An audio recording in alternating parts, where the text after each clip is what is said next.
언니들과 함께 책 그리고 영화를 이야기하는 언니들의 북신의 살롱. 조감독입니다. 안녕하세요, 셜록입니다. 안녕하세요, 영화는 민입니다.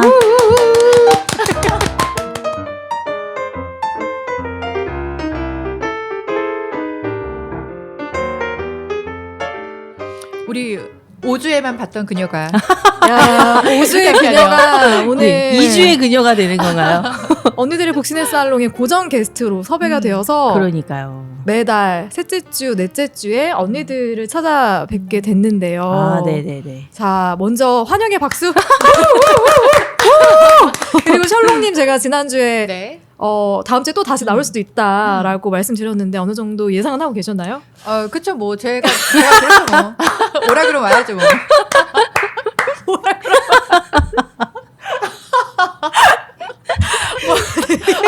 되게 건성으로 대답하는 것 같은데 뭔가 또 진정성이 느껴지기도 그럼요. 하고 뼈가 있는데요. 네. 제가 오라고 해가지고 오셨고요. 아, 네네네. 미니님은 어렵사리 제가 아이고, 섭외를 했는데 아닙니다. 그쵸. 워낙 스케줄이 변동이 좀 많다 보니까 맞아요. 삼고 처리하셨다고. 네, 제가 아니요. 3번 전화드렸. 아니요, 당장 하겠다고 했는데, 근데 스케줄이 많이 변동될 것이다. 괜찮냐? 네. 라고. 그래서 말씀해 조금 더 프리한, 맞아요. 프리한 우리 랑님과 셜록님과 제가 네 고정으로 이렇게 하면 셋의 일정을 맞추는 건 어렵지 않지 않을까? 아, 그래서 그쵸. 전 너무 영광입니다. 예. 그럼 부시드 살롱이 이렇게 개편이 됐는데 이제 개편 소감부터 같이 나눠보고 시작해볼까요? 네네네. 저부터? 저희가 지금 한 2달 정도 팟캐가 업데이트가 안 됐잖아요. 네, 그래서 맞아요. 그러니까 제가 여행하면서 거의 이제 버릇처럼 듣던 팟캐가 안 올라오니까 약간 이 친구를 잃어버린 듯한 느낌에 무료하셨습니까? 많이 무료했어요. 아. 잠 잘 때 계속 듣던 거 또 듣고 하니까 좀 새로운 팟캐를 빨리 들었으면 좋겠다 했는데 그게 저가 될 줄은 몰랐으나 어찌됐든 그래도 뭐 저는 너무나 다시 뭐랄까 다시 릴리즈가 되는 게 너무나 감사합니다. 반갑기도 하고. 네네네네네. 네. 잘해볼게요. 기대하고 있어요. 책을 잘 읽을 수 있을지 모르겠는데 촬영 틈틈이 한번 읽어보겠습니다. 그래도 열심히 준비는 항상 성실한 맞아요. 우리 상실회원 미니님의 저희가 아주 기대치가 크다고요. 네. 전혀 기대하지 마세요. 기대하고 있고요. 책을 읽어오면 다행이다. 근데 사실 살짝 걱정되는 거는 셜록님이 워낙 바쁜 분인데 이 팟캐스트에 이렇게 시간을 계속 할애하실 수 있을까에 대한 걱정과 염려와 미안함이 동시에 아유, 우리 또 프리스타일로 가기로 했잖아요. 편하게. 부르니까 와야지 뭐 이러시잖아. 또 이 자리를 빌어서 감사한 마음을 두 분에게 그럼요. 전해드리고 싶고 그리고 우리 방송에 셜록님 팬이 되게 많잖아요. 그래서 아마 셋째 주, 넷째 주에도 이렇게 셜록님 만날 수 있다는 소식에 반가워서 또 시청률이 시청률 아니지. 청취율이 올라가나요? 빡빡 올라가지 않을까 하는 기대도 네네네네. 살짝 하고 있다는 거. 댓글로 알 수 있겠죠? 댓글 달아주세요. 과연 언니들 제가 입금해드릴게요. 말씀드렸던 거. 댓글 잘 부탁드립니다. 네. 그리고 지난 방송에서 공지는 못 해드렸는데 저희가 올해부터는 후원도 받고 있거든요. 그래서 저희 그 공지 글에 소개 글에 저희 후원 계좌도 오픈을 해놨습니다. 제 계좌 올려도 되나요? 이미 제 계좌를 올렸고요.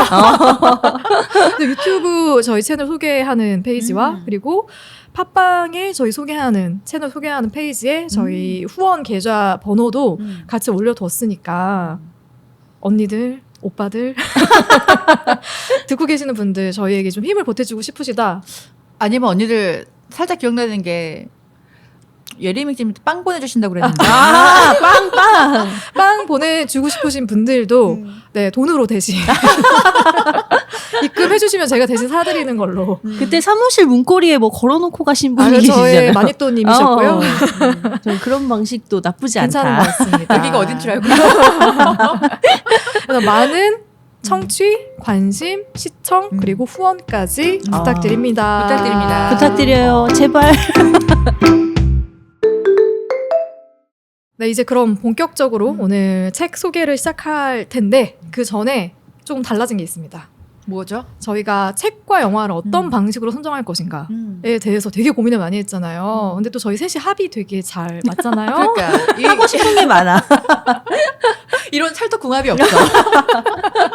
되게 아이디어들이 많이 나왔잖아요. 그러니까 저 되게 재밌었던 게 카톡방에서 딱 던져주시자마자 저희가 정말 신들린 듯이 와다다다다 이거 이거 하고 싶다 저거 하고 싶다. 근데 저도 너무 좋아요. 그러니까 해보고 싶은 게 사실 굉장히 많았는데 너무 다 언급되는 모든 게 너무 재밌는 거야. 맞아요. 다 좋아하는 것들이 좀 겹치는 것도 맞아요. 많고. 그래서 이미 한 1년치, 1년치 거의 나온 것 플랜이 같아요. 벌써 네. 나왔다. 시리즈도 있고. 네, 그렇죠? 저희 맞아요. 시리즈도 얘기 안 있고. 하면 안 네. 되는구나. 저희 조만간 또 뭐 조 감독 그쵸. 특집이라던가 또 조 배우 특집. 특집 하나 있고 아역 배우 특집, 그쵸. 굉장히 많습니다. 맞아요. 강한 감독 작품 특집. 특집. 그리고 뭐 임성환 마블 감독 특집. 특집. 굉장히 많은 특집 방송들까지도 계획하고 있으니까 열심히 들어주셨으면 좋겠고요. 아, 네. 그래서 고민을 했어요. 저희가 개편 첫 방송인데 어떤 책을 하면 좋을까 고민을 하다가 생각해보니까 저희가 한 번도 자기계발서를 맞아요. 다뤘던 적이 없는 거예요. 그래서 찾았죠. 여기저기서 찾아가지고 요즘 인기 있는 스테디셀러는 뭐가 있지? 라고 찾다 보니까 이 책이 나왔습니다. 어떤 책이죠? 원싱이라는 책인데요. 사실 많이 들어보셨을 것 같아요. 네. 항상 서점 가보든 그 베스트셀러 가판대에 세워져 있거든요. 아, 그쵸. 그래요? 서점 안 간 지 오래됐다. 시간이 없죠? 인터넷으로 항상 시키다 보니까. 저는 사실 이 책을 제목은 정말 많이 듣기도 하고 보기도 했는데 한 번도 읽어봐야겠다는 생각을 해본 적이 없어요. 우리가 또 자기계발서에 별로 관심이 맞아요. 없잖아요. 맞아요. 또 우리 잘난 맛에 사는 사람들은 남 얘기 왜 들어? 약간 내가 제일 잘 알아. 나도 할 수 있어 안 하는 거지. 맞아. 책을 봤을 때 저는 좋은 점도 있었지만 그래도 책장을 닫으면서 사실 제일 먼저 나온 감상은 내가 왜 오랫동안 자기계발서를 읽지 않았는지 그게 사실 가장 먼저 떠오르더라고요. 씁쓸합니다. 씁쓸하네요. 이것도 하나의 어떻게 보나요? 배움이죠, 이게. 네. 이것도 하나의 배움이고. 저도 개인적으로 자기계발서 아니면 뭐 성공한 사람들이 내 성공의 비결 막 이렇게 쓴 책들을 진짜 안 좋아해요.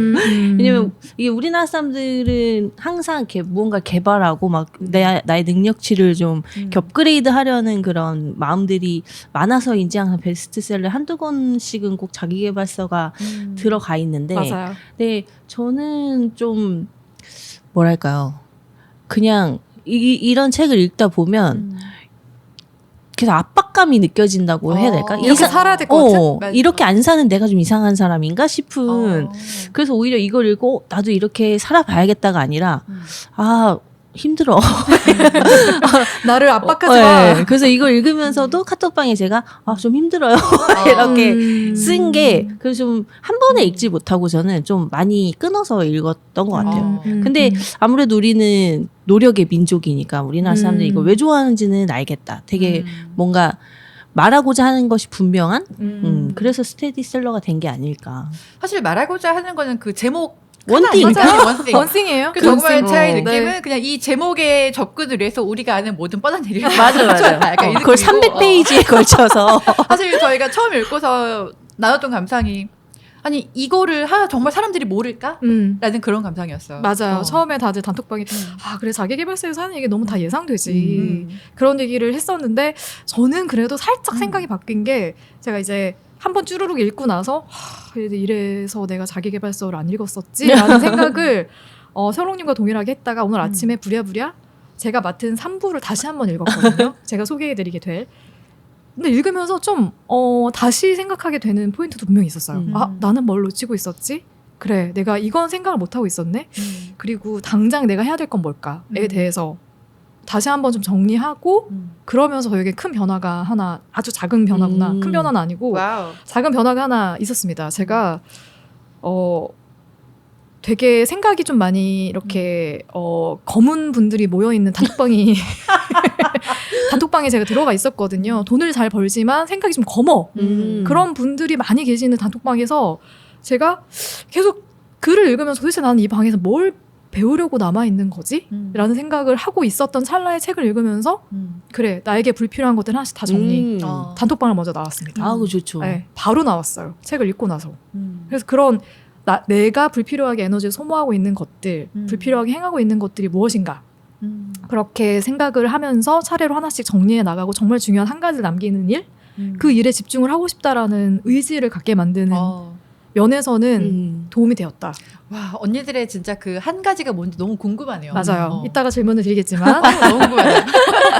이 책이 저희는 좀 아무래도 뭐 사업가라기보다는 행복하게 사는 삶 그리고 여유 있게 사는 삶에 대한 욕심과 관심이 많다 보니까 이런 자기계발서를 좀 멀리하면서 살았지만 많은 분들이 이 원싱을 굉장히 좋아하시고 열광하고 계속 사서 읽는 그런 분위기가 있었기 때문에 스테디셀러로 꽤 오랫동안 자리매김을 했고요. 이 책이 심지어 2013년에 나온 책이에요. 네. 그럼 오래됐더라고요. 10년이 된 책인데도 여전히 많이 팔리고 있는 책이고, 그리고 아마존 종합 베스트셀러 1위, 월스트리트 저널 종합 베스트셀러 1위, 뉴욕타임즈, USA 투데이, 워싱턴 포스트 베스트셀러. 작가님 인세가 그러니까 너무 궁금해요. 그걸로 돈 버는 거 아니에요? 네, 전 세계 독자들이 주목한 최고의 와. 책. 그러니까 많은 분들이 관심을 가지고 보고 있는 책이고, 제가 살고 있는 동네에는 책이 굉장히 여유가 있어요. 네. 되게 잘 도서관? 네, 도서관에 여유가 있어요. 그래서 항상 제가 읽고 싶은 책들은 언제든지 빌릴 수 있는 그런 지역인데, 이 책은 예약자만 7명, 8명씩 이렇게 쌓여 있는 책이더라고요. 그러니까 우리가 그렇게 쉽게 생각해서는 안 될 책이다. 그러니까. 근데 젊은 친구들이 왠지 좋아할 것 같은? 어린 친구들이 좋아할 것 같죠. 네. 그러니까 우리가 이미 나이가 너무 먹어버린. 아니, 그러니까 뭔가 이렇게 알긴 알 것 같은데 그게 명확히 뭐라고 이렇게 한 문장으로 정의하지 못하겠다. 이런 우리 어릴 땐 그렇게 많이 좀 방황하잖아요. 그럴 때 막 이거야. 이거 이렇게 하면 돼라고 하는 그런 책이 많이 있다면 굉장히 머리가 좀 깔끔해지지 않을까 생각하는 그쵸. 게 그래서 좀 이런 것들을 예약해서 보지 않을까라는 생각이 그 이유로 인해서 이 책이 계속해서 인기를 얻는 것이다? 그럴 것 같아요. 저도 뭐 30살에 심리학을 말하던가 뭐 그걸 한 알아요. 20대쯤에 읽고 엄청 너무 감동해가지고 근데 지금 보면 뭔 뜬구름 잡는 소리야 막 이랬는데 그때 너무 감동받았던 게 기억나서 다시 이제 거의 40대 이제 들어가려는 이 찰나에 보니까 이거 되게 뜬구름 잡는 소리였구나라는 생각이 들었는데 그때는 엄청 감동받으면서 막 호주에 들고 가서 막 읽고 또 읽고 이랬었거든요. 근데 그 나이대에 감명을 받는 책들이 따로 있는 것 같아요. 맞아요. 나이대에 따라서 다르게 좀 다가갈 것 같긴 해요. 그러니까 만약에 어린 친구들이 본다면 사실 저는 누가 보든 이 내용은 너무 명확하기 때문에 이런 생각을 안 해봤을 거라고 생각하진 않거든요. 누구든. 근데 그냥 어린 친구들한테는 뭔가 정리하고 좀 다짐하는 의미? 맞아요. 그리고 약간 또 누군가한테는 이게 또 나의 한번 삶과 생활 방식을 좀 되돌아보게 하는 약간 그런 걸로 사실 자기계발서는 거의 다 그런 의미로 접근을 하는 것 같아요. 근데 이 책이 사실 저는 좋다고 생각했던 이유는 일단 말하고 있는 한 가지가 너무 명확해요. 모든 게 그거에 관련된 얘기고 맞아요. 핵심 개념을 요약을 너무 잘 해놨어요. 단순하다. 네. 그래서 그냥 머리 아프지 않게 따라가면서 읽을 수 있고 맞아요. 그냥 교과서 같은 면이 확실히 좀 많았던 것 같아요. 명료하다. 그리고 확실히 책이 가장 쉬워요. 그러니까 네. 내 삶의 교훈을 얻는 데 있어서는 책이 가장 쉬워요. 아무리 누구한테 배우고 싶다고 해서 내가 막 모르는 사람들 찾아다니면서 멘토가 되어주세요라고 할 수 없잖아요. 근데 책은 내가 그냥 서점에 가서 도서관에 가서 꺼내서 읽기만 하면 되니까 쉽게 얻을 수 있는 어떤 멘토 같은 느낌. 맞아요. 이 책 자체가 멘토가 되어주는 것 같은 느낌이 있기 때문에 그래서 이 책이 인기가 있었던 것 같고 자기계발서를 찾는 이유도 그런 것 같아요. 내가 나의 삶을 코칭해줄 누군가를 만나고 싶은데 맞아요. 좋은 멘토를 찾기는 어렵고 그런데 가장 쉽게 만날 수 있는 멘토가 책이니까 자기계발서니까 그래서 이 책이 되게 인기가 많지 않았을까 싶고 제가 계속 뭐 이렇게 이 책은 도대체 왜 인기가 많아 싶은 역행자라는 책 같은 경우도 맞아. 그런 책 있어요? 이 사기꾼이 왜 이렇게 그러니까 저자에 대한 논란이 굉장히 많은 책이죠. 그럼에도 불구하고 여전히 베스트셀러 1위를 자리하고 있다라는 것은 궁금한 거지. 맞아요. 돈을 버는 사람들은 어떻게 벌까에 대한 호기심은 늘 존재한다는 거. 그러니까 사실 저희가 이 책을 처음 읽고서 공유를 할 때 아니 이 정도의 내용으로 베스트셀러 될 수 있다면 와 사람들을 현혹시키기 굉장히 쉽겠다. 오. 근데 누군가 사실 그걸 이용하고 있을 수 있다는 생각이 좀 들긴 해요. 맞아요. 사실 그래서 저는 그것 때문에 좀 자기계발서가 접근이 어려운 이유고 확실히 이 내용을 보니까 저희가 사실 이제 나이대가 좀 있다 보니까 맞아요. 저희 또 자기 반성하고 성찰하는 사람들 아닙니까? 아, 그럼요. 그러니까 함께 또 모이면은 이런 류의 얘기를 굉장히 많이 하는데 사실 정답이라는 게 없는 거예요. 그죠. 여기 나와 있는 모든 내용은 맞는 말이기도 하지만 우리가 처해 있는 상황에 따라서 또 반대로 적용될 수 있는 게 굉장히 또 큰 내용들이잖아요. 맞아요. 그러니까 그런 것 때문에 접근이 저한테 쉽지 않은 책이었다. 그러니까 너무 이미 삶을 많이 살아버린 사람들은 그러니까 뭐지? 이런 생각 할 수도 있다는 거. 저는 이 책에서 유일하게 제가 조금 위안을 얻었던 점은 저는 약간 미래를 보지 않고 사는 스타일이잖아요. 현재에 충실하죠. 그래서 약간 이 책에 나온 이야기 한 반 정도는 이미 하고 있어요, 저는. 그래서, 그럼 잘 가고 있는 건가 싶다가도 이 사람이 하는 어떤 디테일까지 들어가 보면 그렇게까지는 또 안 하고 있어서. 그래서, 그래도 반 정도 하고 있으면 뭐 잘하고 있나 보다. 그래. 또 그러면서 위안을 삼으면서 또 덮기는 했어요. 그래서 이 책이 저에게는 조금 어떤 확신 같은 잘 가고 있나 봐. 뭐 이런 좀 위로를 주는 경향도 없지 않아 있긴 그래, 있었어요. 시작도 못하는 사람이 태반이라고요. 맞아요. 네. 그래서 오늘 이제 원싱이라는 책에 대해서 쭉 이야기를 나눌 텐데, 네. 저자는 뭐 이 책을 읽어보신 분들이라면 한 번쯤은 찾아보셨겠지만 사업 코치예요. 사업 코치이자 트레이너여서 여기서 안에서도 보면은 다양한 직군에 있는 사람들에게 어떻게 하면 사업을 잘할 수 있을 것인가, 어떻게 하면 효율적으로 사업을 운영할 수 있을 것인가에 대해서 교육하는 교육자로서의 역할을 계속 해오다가 그 경험을 바탕으로 해서 이 책을 냈고요. 게리 켈러라는 작가와 그리고 제이 파파산이라는 출판사의 부사장이죠.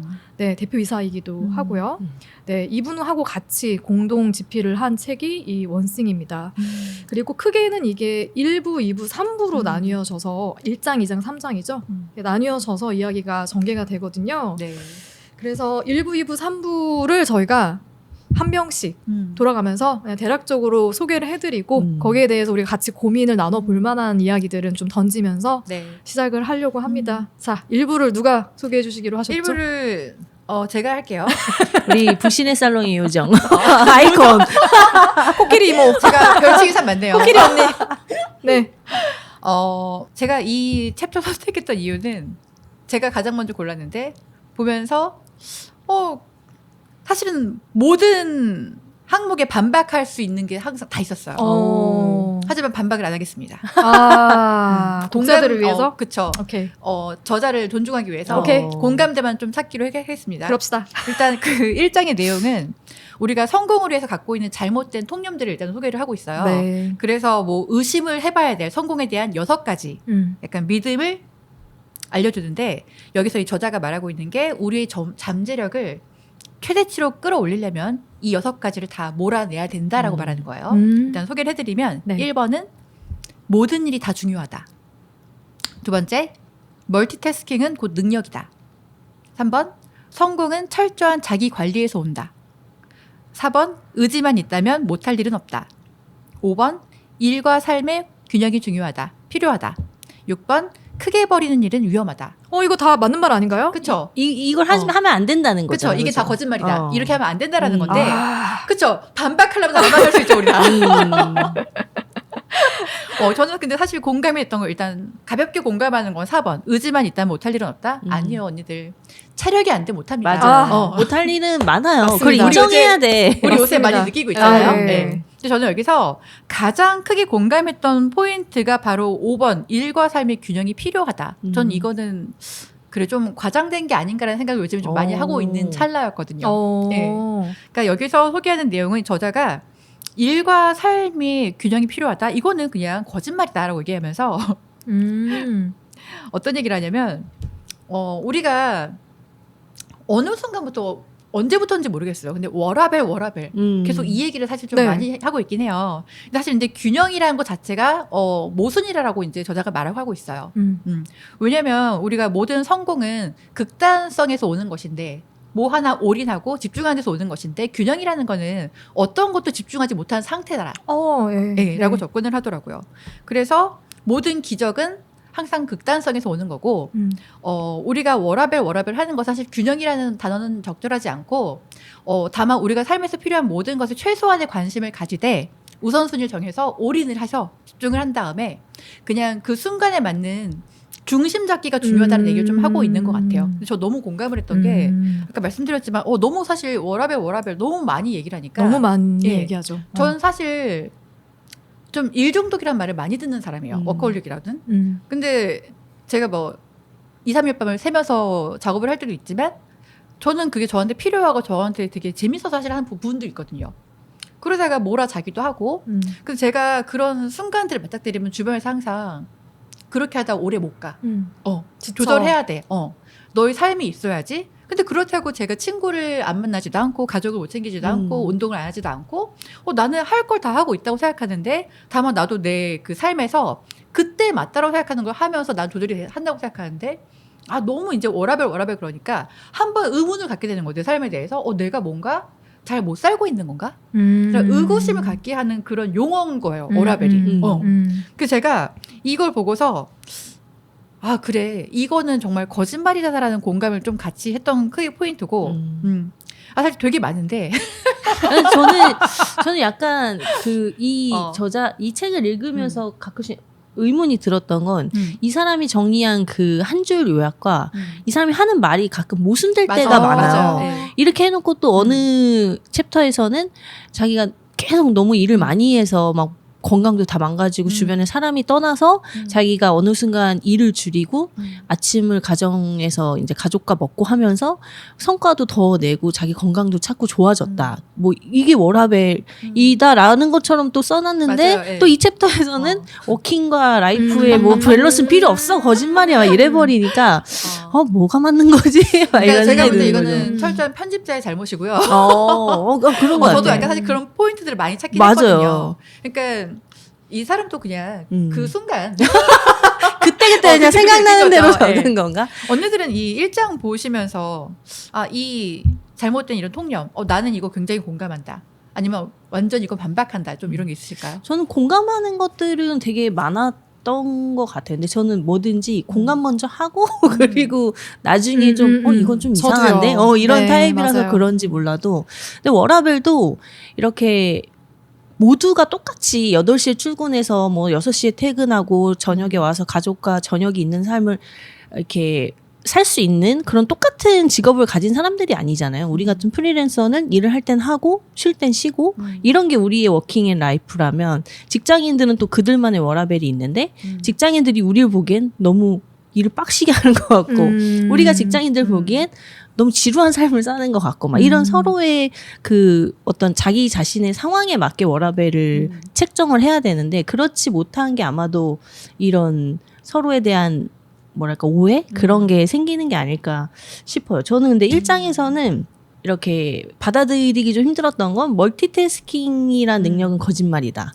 근데 이것은 되게 그러니까 모든 많은 일을 다 잘하려고 하면 아무것도 다 못한다는 건 맞지만 근데 10가지를 다 잘해야지라고 생각한다기보단 한두 가지, 두세 가지를 동시에 처리하는 능력들이 어느 경지에 되면 할 수 있게 되잖아요, 우리가. 네, 맞아요. 우리가 지금 이제 사회에 나와서 생활한 지 오래되면서 지금 이제 사회 초년생들은 할 수 없는 것들을 지금 우리가 경력이 쌓이면서 할 수 있게 되고 근데 약간 멀티태스킹을 무조건 나쁜 것이라고 좀 정의하는 것 같더라고요. 왜냐하면 이 저자는 하나만 하라고 강조해야 그치, 되기 때문에 맞아. 멀티태스킹이란 건 절대 나쁜 거야 라고 얘기를 해서 전 그게 조금 저한테는 좀 걸렸던 거였고 좋게 이렇게 이해했던 거는 되게 많았어요. 뭐 의지력이나 뭐 이런 것들은 관리가 필요하다. 우리가 생각하는 맞아요. 것만큼 그렇게 우리는 강하지 않다거나 뭐 아니면 뭐 일을 막 크게 벌리면 무조건 위험하다. 뭐 이런 생각을 버려라.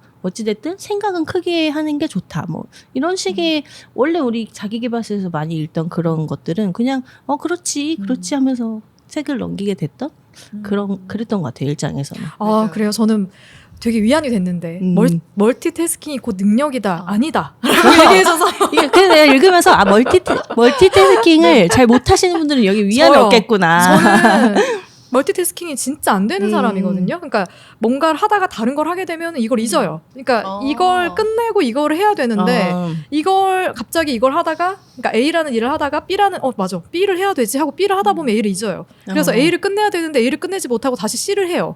그러다가 D를 하다가 E를 하다가 다시 A로 와요. 그러니까 제가 그래서 어느 순간부터는 무조건 내가 어떤 다른 걸 해야 되는 순간이 오더라도 A를 끝내고 그 다음에 B를 끝내고 그 다음 C를 끝내고 하게 되는 그런 성향으로 바뀌었거든요. 왜냐면 저는 멀티가 안 되니까. 그래서 회사를 다니면서도 그러니까 회사 다닐 때 제일 힘들었던 게 그거예요. 저한테 주어진 시간은 이만큼인데 이게 멀티태스킹이 필요한 상황들은 결국에는 나는 A라는 프로젝트를 맡아서 진행을 하고 있는데 갑자기 나 B 좀 도와줘, C 좀 도와줘, D 좀 도와줘 하다가 그러다가 내 걸 마무리 못하고 결국 맞아. 야근을 하거나 주말에 나와서 근무를 해야 되는 상황. 그러니까 그런 부분들에서 정말 우선순위가 무엇인가를 생각하게 되는 포인트? 제 일을 시작하고 나서 좋았던 거는 멀티태스킹을 하지 않아도 되는. 그래서 내가 생산성이 높아졌나? 이제 이 생각을 하게 됐거든요. 그래서 그런 지점에서 저는 이 작가의, 저자의 이 포인트가 되게 공감도 되고 위로도 좀 됐던 것 같아요. 저는 사실 그 생각을 했어요. 제가 한 5년 전만 해도 프로젝트를 계약을 하면 한 3개씩 계약을 해서 전 동시에 진행하는 게 훨씬 저한테 잘 됐어요. 왜냐면 사실 그런데 일하는 도중에는 모든 에너지를 여기 집중하기 위해서 사실 친구도 안 만나고 뭐 운동도 안 하고 거의 그냥 일만을 위한 삶을 좀 살았던 것 같아요. 근데 그때는 집중력이 사실 가능하다고 생각했는데 나이가 드니까 저희 체력과 정신력이 이걸 핸들링할 수 있는 한계치가 좁아지더라고요. 그래서 이제 저희 한계를 알다 보니까 이제는 사실 멀티가 하고 싶어도 안 되는 상황이 온 상황이고, 근데 이거는 사실 저는 능력이 되면 살 수 있다라는 입장이에요. 네. 근데 그게 뭐 아니면은 그냥 선택하지 않는 게 맞고, 예전에 그런 말을 들었어요. 그러니까 IMF 이전에 회사 생활에서 최고의 인재들은 멀티태스킹을 할 수 있는 인재들이었대요. 성격도 좋고 이것저것 다 할 수 있는 인재였는데 해고를 해야 되는 상황에 대해서 정리를 해야 되는데 누구를 자를까 봤더니 쟨 이걸 잘하고 얜 이걸 잘하고 전문성을 갖춘 사람을 놔두다 보니까 가장 먼저 잘리는 1순위가 멀티태스킹이라는 너무 슬프다. 거예요. 그래서 그때부터 저희가 한 90년대 후반, 2000년 초반부터 전문성을 갖춰야 된다는 전문가라는 말이 되게 많이 나왔던 것 엄마 같아요. 기술 배우라 그러고. 맞아요. 그럼요. 사람이 하나는 잘해야지. 맞아. 그래야 너 그렇지. 밥 먹고 산다 이러시잖아요. 근데 저는 그 말을 사실 전문성을 갖추는 거 너무 좋다고 생각해서 또 그게 정답이라고 사는 사람이지만, 그럼에도 저는 멀티태스킹은 능력이라고 생각합니다. 왜냐하면 내가 하나는 당연한 건 집중할 수 있는 건 무조건 당연한 거지만 그 이외의 걸 또 같이 잘할 수 있는 것도 저는 그 엄청 큰 능력이라고 생각하거든요. 차이가 거기서 오지 않을까? 맞아요. 그러니까 이거 사실 뭐 상황에 따라 다른 거긴 한데. 자, 작가님이 이 방송을 들으셔야 될 텐데 게리 켈러 나오세요. 컴온. 어떻게 나오시죠? 전화로라도 저희 영어가 아주 능숙한 그러네요. 분이 계시기 때문에 최초 남성 등장. 네, 자 그럼 2부로 한번 넘어가 볼까요? 네. 2부의 제목은 진실, 복잡한 세상에서 중심을 잃지 않는 법인데 뭐 어떤 진실을 얘기하고 있진 않아요. 그러니까 좀 이 제목과 내용이 좀 다르다. 그것이 항상 좀 당황스러웠고 이 내용도 일부에서 이제 셜록님이 얘기해 주셨던 그런 내용과 비슷한 내용과 비슷한 예시를 들면서 이 책에 좀 특이한 점은 그래프가 많이 나오는데 진짜 단순해요. 그래서 이걸 굳이 그래프로 봐야 하나 할 정도의 단순 초간단 그래프를 그려주는데 약간 그것도 좀 당황스러웠고 근데 이 2부에서 이 저자가 제일 강조하는 건 초점 탐색 질문이라는 건데요. 이거는 그가 그렇게 강조하는 원띵 하나를 알아내기 위해서 스스로에게 던져야 될 질문 이런 것들을 가르쳐 주는 건데 이 저자는 일반적으로 사람들이 제일 어려워하는 게 그 하나를 찾아내는 거. 내가 하고 싶은 그 하나가 무엇인가. 근데 이거는 우리나라에서 특히나 어린 친구들이 많이 하는 고민이죠. 난 뭐가 되고 싶지? 뭘 하고 싶지? 이런 것들을 사실 대학에 가면서조차도 성적에 맞춰서 대학에 가지 내가 진짜 뭘 하고 싶은지를 알아내고 가는 사람은 많이 없잖아요. 그래서 그런 것들을 빨리빨리 이걸 습관화할수록 내가 나에게 초점 탐색 질문을 스스로 하는 습관을 빨리빨리 들일수록 자기가 이 자신이 나아가고자 하는 방향으로 가는 아주 좋은 그런 길을 닦을 수 있게 된다. 그런 이제 말을 하는 챕터인데 이 초점 탐색 질문은 조금 그렇게 구체적이라고 해야 되나? 그냥 하던 그 얘기예요. 내가 할 수 있는 단 하나의 일은 뭔가. 그 일을 함으로써 다른 모든 일을 쉽게 혹은 필요 없게 만들 수 있는가.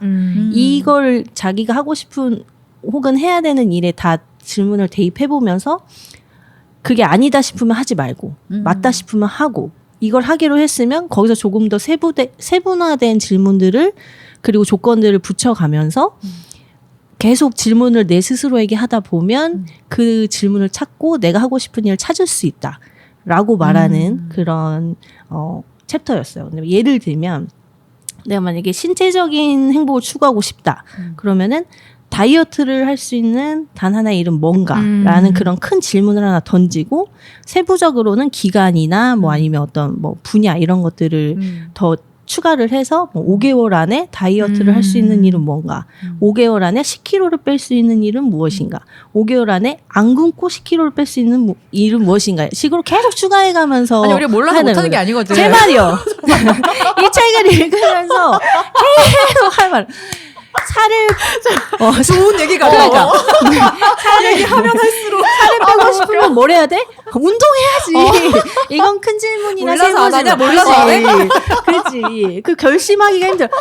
짐 운동하러 그 판발을 내딛기가 힘들다고 이 양반아라고 하고 싶은데 근데 이 사람이 저는 이 질문에 대해서 계속 이 양반아 하면서 이렇게 읽다가 결과적으로는 구체적인 질문을 하게 되면 세분화된 질문을 하게 되다 보면 세분화된 계획이 나오고 맞아. 그러면 내가 5개월에 10kg를 어떻게 빼? 막 이렇게 생각하는 것보다는 그 세분화된 계획을 짜다 보면 오늘 매일 저녁을 안 먹겠다. 그러면 오늘은 저녁만 안 먹어도 내가 그 큰 목표를 위해 할 수 있는 단 하나의 일을 한 거가 된다. 이게 계속 쌓이다 보면 6개월 뒤엔 10kg는 못 빼도 5kg는 빠져 있을걸? 뭐 이런 그런 상황인 거죠. 어쨌든 나의 목표에 조금이라도 한 발이라도 다가가게 하는 것이 초점 탐색 질문이다. 우리가 다 아는 얘기지만 그 초점 탐색 질문이라는 그 이름을 붙여서 이건 내가 고안해낸 거야 라고 말씀해 그렇죠. 주시는 그런 아니, 챕터였어요. 목표와 실천이 참 같진 않으니까 맞아요. 이거 어려워요. 실행이 어려우니까. 맞아요. 저는 사실 이제 이 챕터를 보면서 그런 거 있잖아요. 그러니까 나는 막연하게나마 내가 원하는 게 뭔지는 알겠어라는 사실 생각을 하면서 봤어요. 근데 그 질문을 저한테도 좀 던져봤거든요.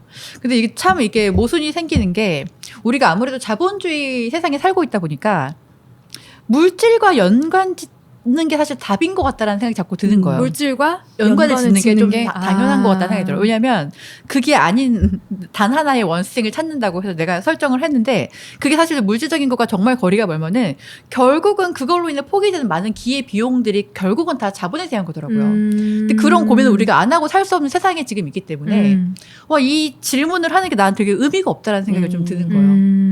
그러니까 내가 추구하는 가치는 이거지만 내가 원하는 게 뭔지 알겠지만 그러려면 이걸 되게 많이 포기해야 되는데 그렇죠. 이 시대를 살아가는 내가 이걸 포기할 수 있는 것인가? 그게 되게 어려운 질문이더라고요. 근데 저는 내가 추구하는 어떤 정신적인 제가 이제 나중에 3부에서 얘기하게 될 목적의식에 대한 얘기를 이제 좀 하게 될 텐데 근데 저는 우리가 살고 있는 현실은 간과할 수 없다고 생각을 하고 그 목적을 이루기 위해서는 사실 힘이 있어야 돼요. 힘이 있어야 되고 힘에는 자본주의 세상에서 살아가려면 당연히 돈과 그러니까. 권력과 명예가 필요하겠죠? 그러니까 그런 것들이 기본적으로 같이 딸려가는 경우가 많지 않나? 근데 그거는 좀 인정하고 가야 되지 않나 하는 생각도 한편으로 드는 것 같은데 이거는 좀 이따가 좀 그쵸. 구체적인 얘기를 당연한 것 같아서 이걸 가지고 가야 되는 거는 당연한 것 근데 같아서. 모두가 또 자본적이거나 물질적이거나 원하지 않을 수도 있으니까. 맞아요. 그것도 맞아요. 그러니까 그게 선택이 안 되는 게 어려운 거예요. 근데 뭐 스트레스 제로의 삶을 살고 싶다 나는 그게 꿈이다. 그러면 절로 들어가야지. 절로 들어가서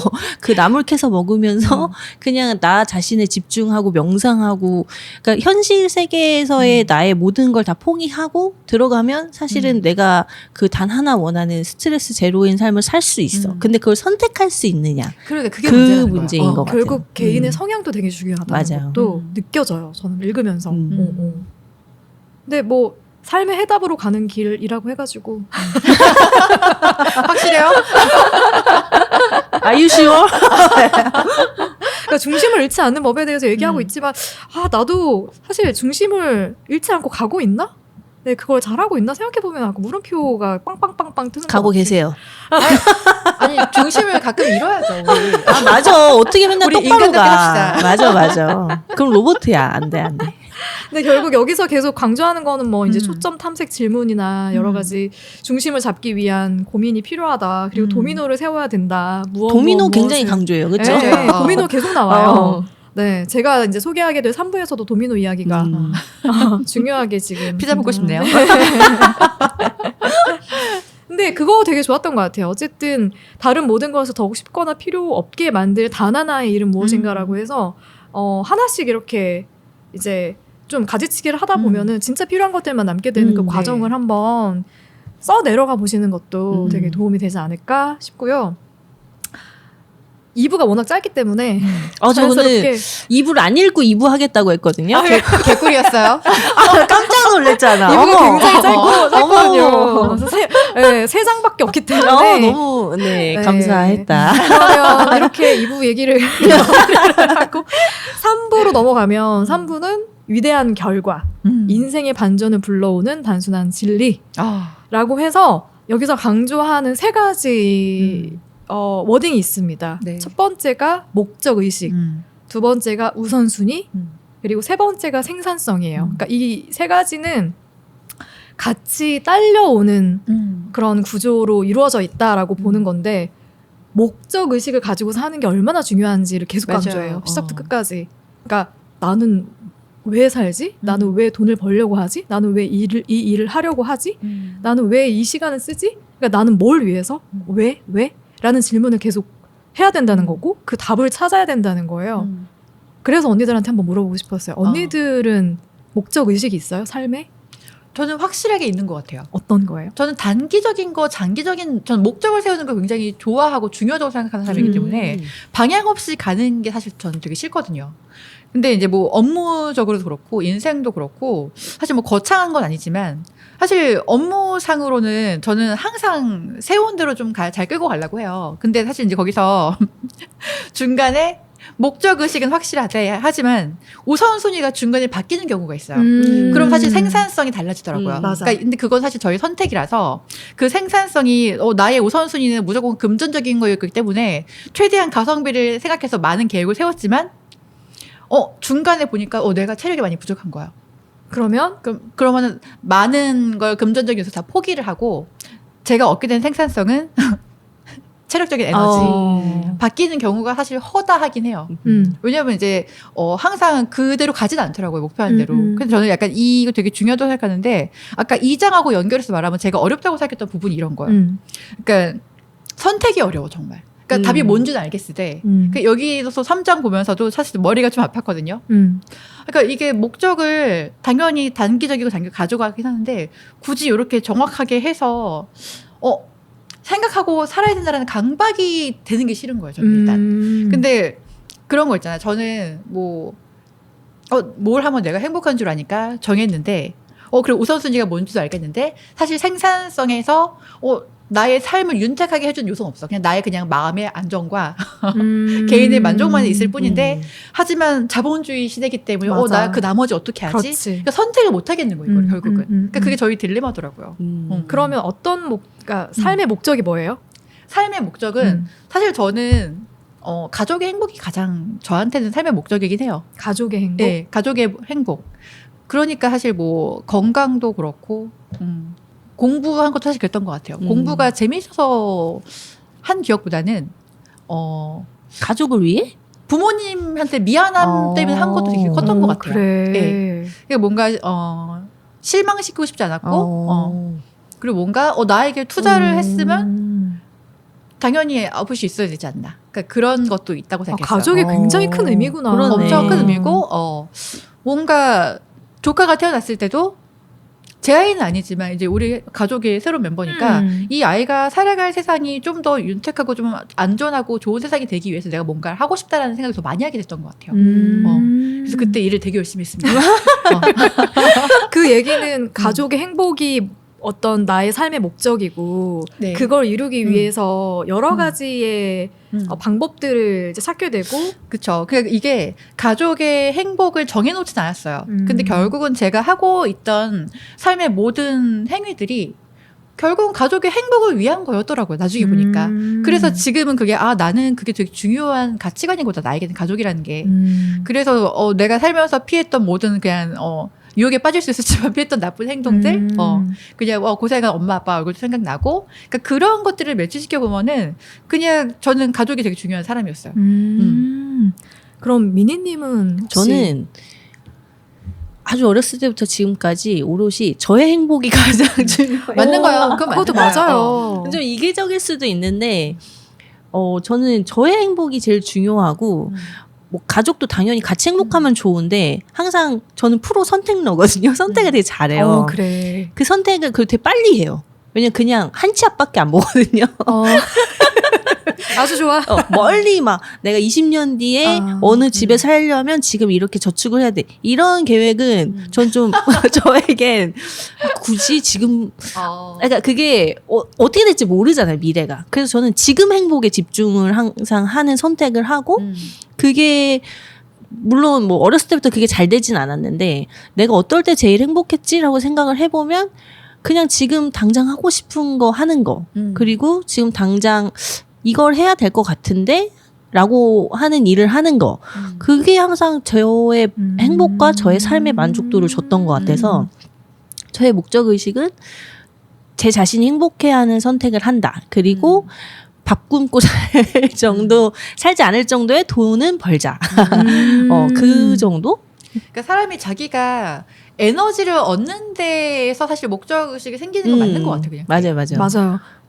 뭐 저는 운이 좋게 제가 사랑하는 일을 하고 있기 때문에 일을 하면서도 거기서 많은 행복감을 얻어서 그래서 이 일도 이거 돈 벌어야 되니까 열심히 해야 돼가 아니라 진짜 이 일을 좋아하니까 열심히 하고 싶고 잘하고 싶은 그런 동기, 그러니까 목적의식이 그런 쪽, 일 쪽엔 하나 있는 거고 삶 쪽에서는 내가 어떤 일을 하면 행복해질까라는 그 하나의 목적의식을 가지고 초이스들을 해나가는 거죠. 그래서 크게 지금까지는 후회는 없는 것 같아요. 그래서 제가 힘들었던 거 그러니까 되게 이랬다 저랬다 왔다 갔다 하는 게 나는 명확한 목적의식을 갖고 사는 사람은 아니었던 것 같다. 저는 사실 이 원띵에서 가장 크게 깨달았던 부분이 진짜 나의 목적의식은 뭐지? 근데 왜냐면 당연히 행복하고 싶죠. 나는 행복하고 싶은 사람이고 나의 행복을 추구하면서 나의 행복은 결국 가족의 행복이기도 하고 사람들과의 관계에서 오는 행복이기도 하고 돈을 벌면서도 행복을 느낄 수 있는데 그런데 그러면 나는 어떨 때 가장 행복한 사람이지? 라는 생각을 해보게 된 거예요. 이 책을 읽으면서 생각을 해보니까 저는 되게 누군가에게 좋은 영향을 줬을 때 그때 가장 큰 행복을 느끼는 것 같다는 생각을 했어요. 그래서 좋은 영향을 준다는 것은 이제 내가 같이 하는 사람들이 나와 같이 하는 자리에서 더 같이 하고 싶어 하고 거기에서 뭔가 좀 더 재미와 즐거움과 행복을 느끼는 모습들을 봤을 때 그러면 나는 가족들도 마찬가지. 그때 되게 행복한 것 같아. 엄청 잘하고 계시는 거 아니에요, 그러면? 불러봤잖아요. 아니 그래서 부르면 오잖아요. 말했잖아요. 목적 의식에 대해서 생각하는 게 이건 느낌만 있는 거야. 느낌만 있었어. 잘하고 계세요. 느낌만 있었는데 근데 계속 아까 말씀하신 것처럼 그러면 우선순위는 뭐지에 대해서도 막 생각을 해볼 때 그래 내가 좋은 영향을 미치는 건 좋은데 난 자본주의 사회에서 그러니까 먹고 싶은 거 먹고 제대로 좋은 곳에서 자고 그리고 나의 집 편안한 어떤 공간 그런 공간도 지키고 싶은 그러면 나는 이것과 이것은 같이 갈 수 없는 거야? 라는 생각을 하면서 그럼 이걸 바라는 건 나는 좋은 영향을 주고 싶은 사람이라는 그 욕구하고 부딪히는 거고 반대되는 건가? 이런 생각을 하게 되는 건데 아니지 이런 생각도 한 거예요. 왜냐면 결국 내가 나 혼자 막 뷔페 가서 맛있는 거 먹는 게 즐거운 게 아니라 같이 먹는 게 같이 좋은 거니까. 먹고 같이 좋은 곳에 가고 같이 이야기하고 같이 보고 하는 게 좋은 거예요. 맞아요. 갑자기 조장님 혼자 뷔페 먹는 이미지가 머리에서 떠나질 않아. 막 가서 뭐 셀카 찍고 혼자 이런 게 뭐 그렇게 우아하게 즐겁겠어. 양고기 싸시고. 근데 선택할 수 있는 게 많으면 좋잖아요. 그쵸. 그러니까 내가 뭐 이것 뭐 10,000원짜리부터 진짜 몇십만 원짜리까지 내가 먹을 수 있는 선택할 수 있는 기회들이 많으면 난 더 행복한 사람이야. 그리고 내가 살 수 있는 게 더 많으면, 그러니까 사줄 수 있고 베풀 수 있는 게 더 많으면 행복한 사람이야. 그래서 나는 돈을 벌고 싶어 하는 거야. 그런 생각이 딱 드니까, 그러면 돈을 버는 과정도 난 되게 중요하게 생각하는 사람이겠다. 맞아요. 그래서 어떻게 하면 기쁘게 돈을 벌 수 있을까까지 이제 생각을 주말 동안에 하게 된 거거든요.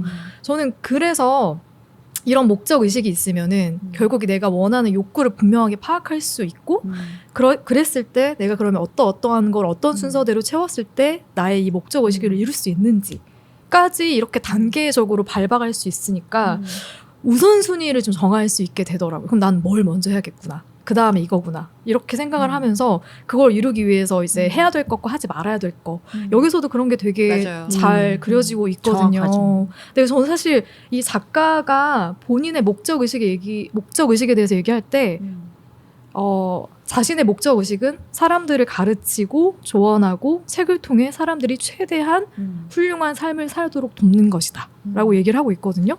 책 팔라고. 그래, 이걸 우리가 또 검은 마음으로 해석을 하면, 야, 결국에 이거 다 돈 벌고 싶어서 그런 거 아니야? 라고 생각할 수 있지만, 저는 이렇게, 이것도 사실은 정말 그 본질 중에 하나라고 생각을 맞아요. 하기 때문에, 이런 목적 의식이 있어야 더 확실한 어떤 우선순위가 정해질 수 있다고 생각을 하거든요. 그러니까 저는 되게 어렸다고 생각했던 게 뭐냐면 저는 사실 이런 생각을 되게 많이 했어요. 왜냐면은 어렸을 때 이런 생각을 아예 하지도 않았을 때 목적 의식도 되게 약간 없었고 우선순위를 정하지도 않았는데 사실 생산성이 되게 좋은 그런 시기들이 있잖아요.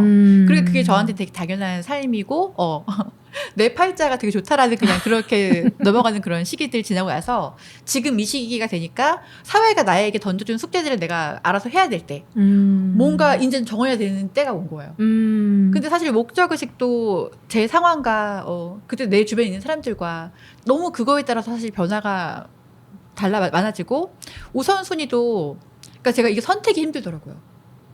반대네. 선택이 네. 아주 명확한 경우와 어려운 경우. 네, 왜냐면 그러니까 나의 행복을 위해서는 이게 맞지만 내가 사랑하는 사람들의 모든 그러니까 조화롭게 살기 위해서는 나는 이 선택을 안 될 것 같고 장기적으로 볼 때 또 단기적으로 지금만 보면 이게 맞지만 또 멀리 보면 또 이게 아닐 것 같고 해보고 아니네 하고 돌아와도 되잖아. 그런 종류의 성격은 아닌 거지.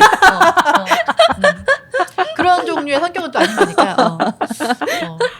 그래서 맞아. 저는 이 우선순위가 바뀌는 거에 대한 두려움은 안 가져도 된다고 이 작가가 얘기해야만 하는 게 이 사람도 원래는 엄청나게 성공한 투자 회사의 네, CEO였잖아요. 맞아요. 그러니까 이 사람도 돈을 버는 것에 엄청나게 목적 의식을 가지고 그렇지. 거기에 정말 끝까지 갔던 사람인데 그렇게 자기가 끝을 봐보니 사실은 이 돈도 돈이지만 더 중요한 건 나의 노하우를 알리는 거다 해서 사실 이 사람의 그 최우선 목적 의식이 바뀐 거잖아요 중간에. 그래서 직업도 바뀌고 자기의 삶도 바뀌고 그러니까 이거에 목적 의식이 중간에 바뀌면 내가 뭔가 지금 내가 이렇게 올바른 길로 끝까지 못 가는 건가? 내가 선택을 잘못해서 지금 내가 바꾸는 건가? 라는 것보다는 그건 당연한 거죠. 언제든지 바뀔 수 있는 거예요. 거고 네. 그게 어찌됐든 최종적으로는 나를 이렇게 만족시키는 나를 행복하게 하는 그것에 따라 그냥 이렇게 저렇게 해보는 거죠. 뭐 이거저거. 그러니까 이런 거지. 그러니까 업무적으로 볼 때 얘를 자르고 가는 게 맞는 선택이 있을 수 있어요. 아, 그건 또 그러니까 인정 뭐 그런 거. 그런 거. 그러니까 이건 해볼 수 있는 게 아니잖아. 맞아. 남의 인생도 걸린 거니까. 아, 그치. 그러니까 그런 게 사실 어려운 선택들이 있더라고 살다 보니까. 근데 저는 그거는 각자가 가지고 있는 기질도 어느 정도는 맞아요. 고려해야 된다고 생각해요. 사람이 다 같진 않잖아. 근데 나는 어떤 부분에서 확실히 잘할 수 있는 게 있고 어려운 게 있고 그런 것들까지도 자기가 어느 정도 좀 이렇게 유도리 있게 흡수할 필요가 있지 않을까 싶은 생각이 들어요. 저는 일할 때의 인격과 일 안 할 때 인격이 완전 정반대거든요. 그래서 그냥 평상시에는 전혀 ESTJ 같지 않은 그냥 다 좋은 게 좋은 거다인데 일할 때는 사람도 잘 잘라요. 그래서 사람들이 일할 때 그러니까 평소에 저를 알다가 같이 일을 하게 되면 왜 갑자기 이렇게 사람이 변했냐고 할 정도로 이게 약간 뭐랄까 이거는 타고난 것도 있고 점점 이렇게 이 경험이 쌓이면서 그냥 일할 때는 이렇게 해야겠다. 근데 이걸 또 내가 사는 삶과는 또 이건 다른 별개다. 거. 뭐 그렇게 좀 인격을 나눌 수도 있는 거고. 저도 좀 어느 정도 분리를 해가는 과정이 있는 것 같아요. 음. 그런 부분들을 좀 분리를 하고 있는 중이고 되게 많이 배우고 있는 것 같고 그래서 여기서 이제 얘기하는 것들이 몇 가지가 있는데 생산성을 훔쳐가는 네 종류의 도둑들이라고 네. 해가지고 첫 번째가 아니요? 라고 말하지 못하는 것. 그리고 혼란에 대한 두려움, 건강에 나쁜 습관들, 그 목표 달성을 도와주지 않는 환경 이 얘기를 하고 있는데 제가 1번을 진짜 못했거든요. 저도. 1번을 진짜 못했거든요. 전 아직도 잘 못해요. 아 그래요? 사생활에선. 아 근데 그렇지 않나? 사생활에서는 안 해도 되지 않나? 그래요.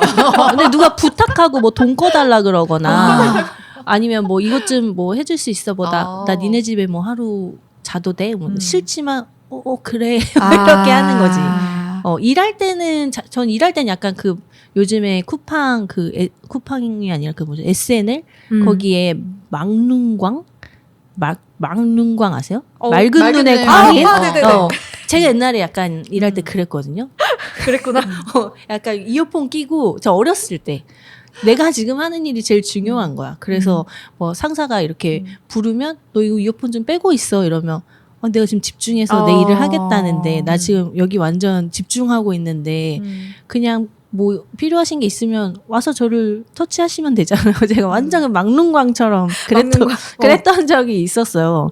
이게 굉장히 무례한 거구나라는 그러니까 내가 제일 중요한 게 아니구나라는 걸 깨닫고서는 또 그냥 주변에서 하는 그 모든 부탁들을 다 들어주다 보니까 진짜 내 일을 못 하게 되는 거예요. 그래서 아니 그거는 지금은 안 돼. 못 해. 내일 해줄게. 뭐 지금 이 책에도 나오는데 그런 류의 연습을 하나씩 해나가기 시작을 했어요. 그래서 이건 맞고 저건 틀리니까 난 지금 이걸 못하고 네가 해. 이렇게 그것도 연습에 의해서 되긴 되더라고요.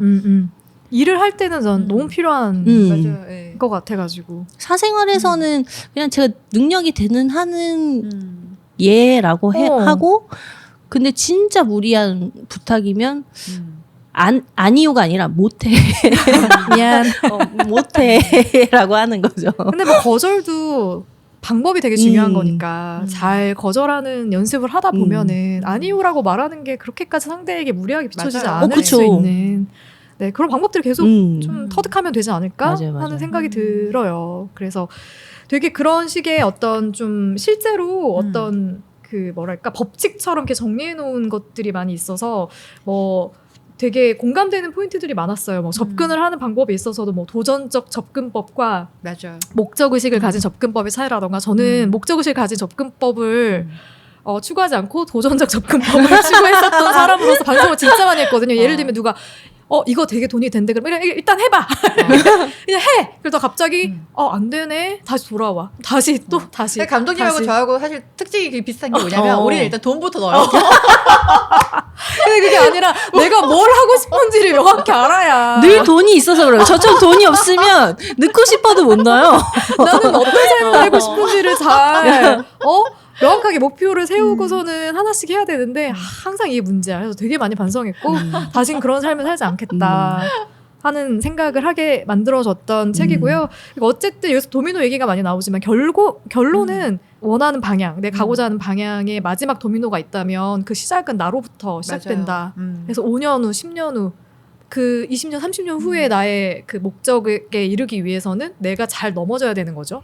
잘 방향을 선택을 해가지고 그 얘기를 하고 있어요. 그래서 언니들이 시작이다. 지금 바로 언니들이 원하는 목적 의식을 세우고 시작하는 것은 나로부터 출발하니까 그걸 항상 염두에 두고 생활해라. 뭐 이런 얘기를 하고 있는 겁니다. 좋은 말씀이네요. 자, 그러면 우리 또 그냥 넘어갈 수 없기 때문에 자, 언니들 2023년 언니들 원싱은 무엇인가요? 원싱. 저는 일단은 지금 촬영하고 있는 드라마를 다치지 않고 무사히 마무리하는 것과 끝나고 또 뭐 여행 가는 거죠.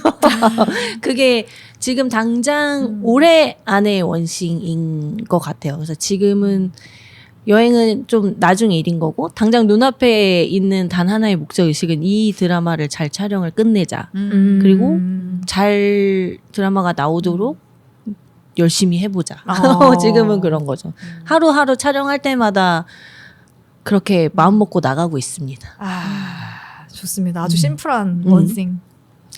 저는 2023년의 원숭이이기도 하고 그냥 제 인생의 원숭이이기도 한 거는 제 가족과 사랑하는 친구들하고 그냥 건강하게 재밌게 그냥 같이 어우러져 살아가는 게 저희 원숭이인 것 같아요. 결국은. 네, 저도 계속해서 좋은 영향력을 모두에게 잘 하고 있다. 잘 이렇게 끼칠 수 있도록 점점 더 커지겠다. 뭐든 키우겠다. 자기 개발서 앞으로 읽으실 겁니까? 자기계발서 1년에 한 권만 그렇죠. 1년에 우리 한 권씩만 하죠. 이거 국신의 살롱에서 지정해 주시면 그건 읽을게요. 1년에 한 권만 읽는 근데 걸로. 저희 이거 처음 해서 그런지 굉장히 좀 신선하네요. 되게. 신선은 하죠. 늘 캐릭터 분석하다가 맞아요. 이렇게 어떻게 살 것인가 음. 얘기를 하는 것은 또 새로운 경험이었다. 좋았습니다. 네, 오늘 원싱에 대한 이야기 나눴고요. 책 읽어보실 분들은 읽어보시고 저희 얘기만 들으셔도 제목 좀 읽어드릴게요. 그 얘기예요. 도움이 되지 않을까 하는 네. 생각이고요. 그리고 이 오늘의 책과 연결해서 다음 주에는 어떤 슬램덩크. 뜨거운 그 뭐죠? 벌판을 가르며 너에게 가고 있어. 네. 다음 주에는 슬램덩크 각자의 원싱을 이루어가는 그런 과정을 담은 영화로 굉장히 또 핫했잖아요. 맞아요. 지금 아직까지도 상반기에 핫했었죠. 네, 슬램덩크로 찾아오도록 하겠습니다. 다음 주에 만나요. 안녕.